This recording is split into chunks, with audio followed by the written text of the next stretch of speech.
Well, I don't know what's the deal with Western Canada, but I'm pulling light towers again.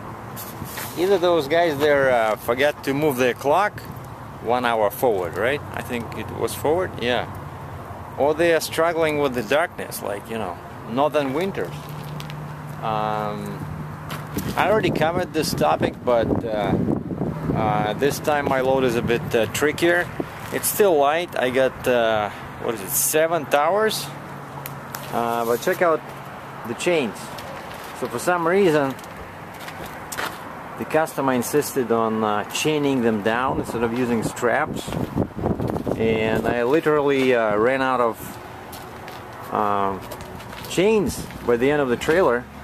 So I had to improvise. See, like here, I'm using one chain, and then it goes in there. And I arrived at the shipper in Michigan at 3:30 on Friday afternoon, and you can guess that the guys were not happy to see me, because their shipping department hours were like till 4:30 only. And you know, they just, I asked them to block the tires, and the guy said, oh, then it would take us too long. So they didn't even want to do this. I had to find these blocks, you know, in the garbage bin, because they just wanted to drop these right on the trailer. And I said, no guys, forget it, I'm not doing that, because it's all these sharp edges here. By the time I would, you know, reach Alberta, I would have a hole here. So this way, you know, it's also more secure, because this little trailer does not move. And I paid particular attention to the rear trailer, because of course that's where the trailer, you know, bounces,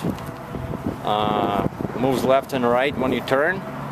So not only so I use these, right, just regular chains over there, but I also use this one. I put an extra chain, heavy-duty chain, just, you know, pushing this down against the block there, so that it's kind of fully immobilized. And check this out. I bet you never saw 2 binders on one chain. Why I use that is because I hook up the chain here to this tie down, so I cannot modify the length here. You know how usually if you can put the chain around here, you can make it bigger or smaller, so you can basically decrease or increase the length of the chain. And sometimes that's needed when your binder is too tight. You see, like here, I can move this hook like by one link here or here, you know, and this allows me to adjust the binder, because sometimes it can be just too tight, you cannot tie it down, or it can be too loose. So this was the case here. So I just, when I put one binder on, the chain was still loose. So then I added the second binder, and it's been like this for the past 600 miles. Nothing is moving, right? And also one more thing I learned. Now, of course, it's very labor-intensive load. I spent probably 3 hours at the shipper. Damn, it's wind again. I bet my mic doesn't like that, so I'm hiding under the trailer. So I spent 3 hours at the shipper, and then I moved to a truck stop like 25 miles away, spent the night there. And in the morning, of course, I checked the load, and half of the chains were loose. So I spent another 2 hours fixing them up.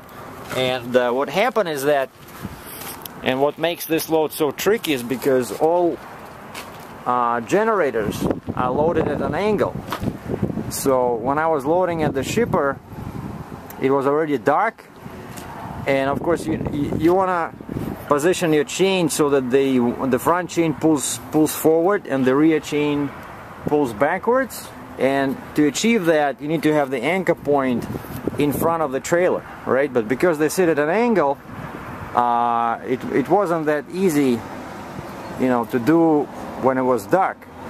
And that's what I had to, you know, I had to rechain them in the morning, just to make sure that all anchor points were ahead of the trailer, and it was still a struggle. And you see, I also ran the chain on the previous trailer, so not only, for example, this chain, not only does it pull that one back, but it also holds this one from moving forward. And in some of them I even did this. See, I put a chain, so this chain pulls that trailer back, holds this one from moving forward, and also it goes through this ring in here to keep it from sliding any further, you know, over the rub rail. So I did this, but these straps, they don't do anything. I'm tired of tightening them, so they keep getting loose because the angle is too shallow, and straps never work good when the angle is this small. You know, they work best. This is called what? Direct tie down or indirect? Anyway, when it goes from one side of the trailer to the other side of the trailer, the angle must be as close to 90 degrees as possible. If it's shallow like this, it's not gonna, you know, have any force pushing down. So that's one thing to remember when you deal with, you know, I think it's called indirect. Yeah, indirect tie down, which goes, let's say if you have a box on the trailer and you just hook a strap on one side over the box and on the other side. Yeah, that's indirect. So the angle must always be as steep as possible, as close to 90 degrees as possible. And I even had to do this. You see, it's a good thing that on my trailer I have the stake pockets in the front of the trailer. Otherwise, I don't know how I would hook it up. Anyway, at least the load is light. Only about 21,000 pounds. Pays pretty good. I asked them to increase the rate because this requires a 53-foot trailer. It would be very difficult to load on a 48, and the shipper agreed to pay. So, and that's why I'm heading back to Alberta, where normally I'm not that keen on going there. It's probably see, I'm in Sauk Center, Minnesota. The weather's pretty nice, no snow. It's like plus Celsius, you know, 50-55 Fahrenheit. But in Alberta, people are wearing probably, you know, felt boots right now. Thanks for watching.